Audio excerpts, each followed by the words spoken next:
If you're on probation and thinking about moving out of state, maybe for work, family, or a fresh start, you're probably wondering, can I even do that legally?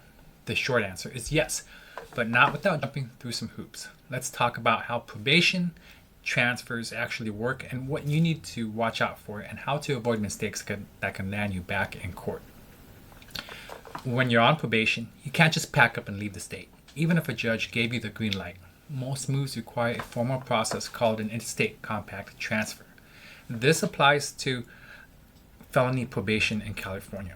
This is a multi-step system involving probation officers, the courts, and both states signing off.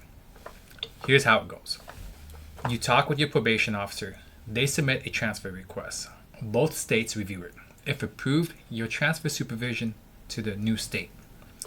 Even if the judge says, okay, you can move, that's usually not the final word. In most cases, the court will say something like approved, subject to probation approval.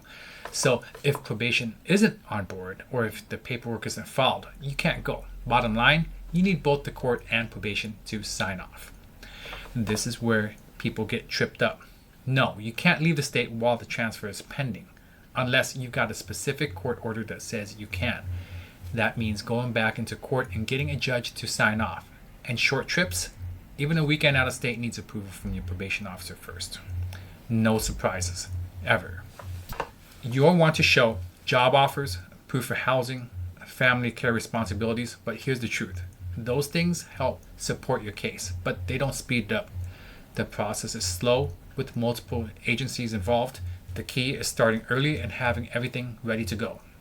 What if the other state says no? That's rare. If the paperwork is done right and you meet the requirements, the receiving state almost always accepts. Can a lawyer help? Yes, and it makes a big difference. A good lawyer can go to court for you, coordinate with probation, and keep your case moving. Without one, you're stuck in the system's timeline. Look, moving while on probation is absolutely possible, but you've got to do it the right way. We help people like you every day, and we can make sure your transfer is handled smoothly, legally, and with as little stress as possible.